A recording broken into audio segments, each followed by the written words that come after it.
There's a lot of games out there, some of which you've never even heard of. That's where I come in. I'm Lucious T. I've been playing games since the age of 2, and I have no life. This is RetroActive.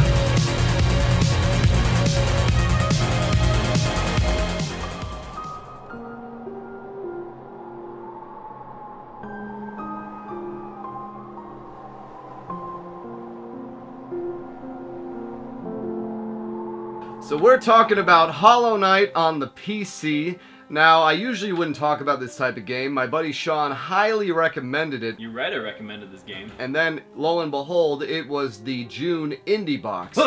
Which I've been doing Indie Box for a while now, and they've actually started to do games that I've been interested in. So I figured, alright, let's give it a shot. And I'm very glad I did.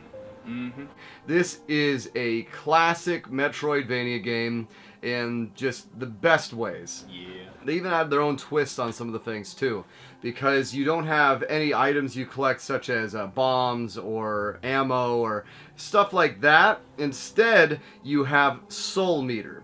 And the soul meter allows you to use your abilities as well as it allows you to heal yourself. And that plays a big part in this game, is you'll attack enemies and then you'll have to find an opening to heal. And there's certain kind of supplementary crests you can add to yourself to give yourself little perks. Yep. One of which allows you to see yourself on the map. And as far as the map goes too, you have to buy a map for each individual zone. So finding the guy in each zone is a little bit of a pain too. Although that one I didn't mind as much, but having to not know where you are on the map at any time I couldn't deal with that. So I just had that one on at all times, which sucked because it limited the amount of crests I could use.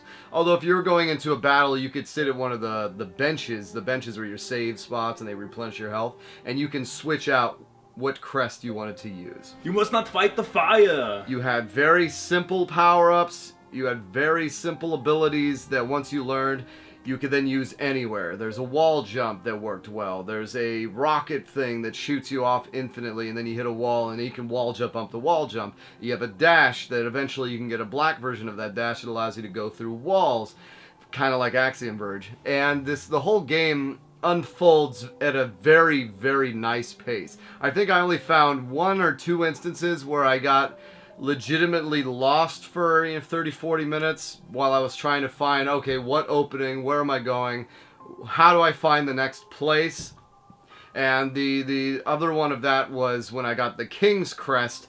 I had forgotten there was a door at the bottom of the ancient basin, although the King's Crest even says meant for ancient things. So they're trying to hint at it, and if you look at the map, it kind of looks like there could be something down there.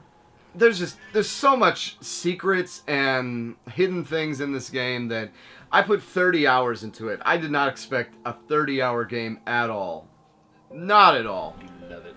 And I only did 72% of what I could do. I didn't even beat the true ending. There's apparently 3 endings, although they don't really do much except you have a different cutscene. So other than beating the final boss, which would have required me to go around and fight the Dream Warriors, or Dream Bosses, which I did the Dream Warriors, and I got up to about 800 of their collected things, but I guess you had to get 1,800, and the only way I could think of that is by doing the Dream Bosses, and I tried the first Dream Boss, and it was just use your nails! Not fun, unfair, like it was relentless, with just, not fun. And each one of the zones, even though they were kind of similarly themed, had a lot of interesting nuance in it. The fungal one with the little bouncy things you could jump off of, and the really dark Hollow's Nest or Hollow's Nook with the crawling millipedes, the ancient basin, the waterways, which the waterways go by really quickly, but the enemies in there are pretty interesting. They have a tapeworm that when you kill it, its top half and its bottom half both come back to life and hit you. It made for some interesting battles.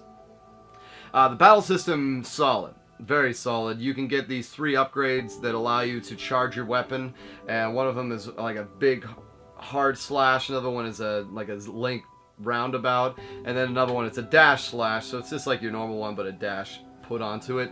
I didn't really use the roundabout one that much, but the charge slash all the time, because it would essentially do 3 hits for 1, and wreck house. There's even a Coliseum that you can unlock later in the game, and it's called the Coliseum for Fools, and the last trial is redonkulous. I spent a good 4 hours trying to beat the last trial until I looked up what the reward was, and it's just an achievement called The Fool. Very appropriate. Very appropriate. So I was like, done with this. I don't want this at all. You can collect reagents to increase your health bar, increase your spirit meter. You can even upgrade your sword, which is called a nail. Not that nail. That nail. There's so many secrets that I could have been playing this game forever. And I didn't need to. I didn't know what I was... That's the thing, is like, you don't know what you're doing.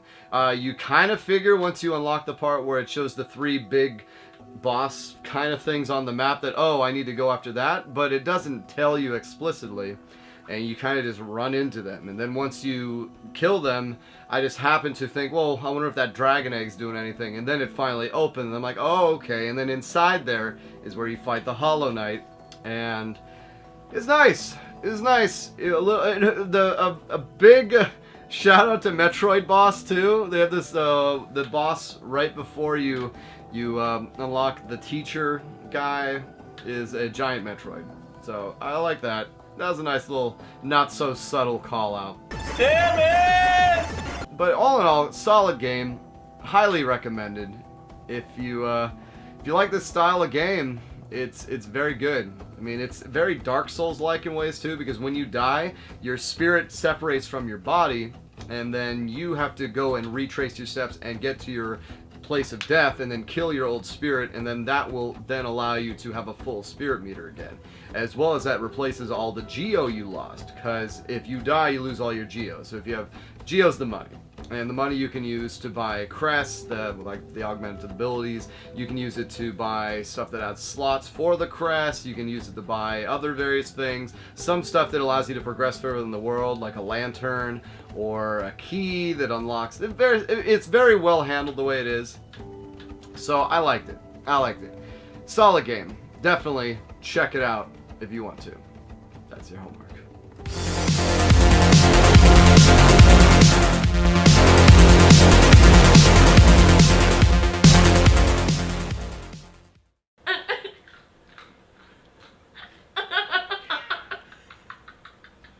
I can't with her. I can't. It's so unprofessional. So unprofessional. I can't work under these conditions. Jen. I'm an actor. Jen. Alright. I'll just say some stuff. So say the thing about the Christmas decorations. Papa. What do you want, Jen? Take down the damn Christmas ornaments. Don't talk to her. Why? Because he's just gonna say like, why the hell are you still using Christmas decorations anyways, or something like that. I'll use it later. Can you go grab Copper? No. You're not helping at all. I am. Alright. I'm motivating. Go. Luke. Go away. Right, it's enough. That's enough. Cut. Hey, I'm done.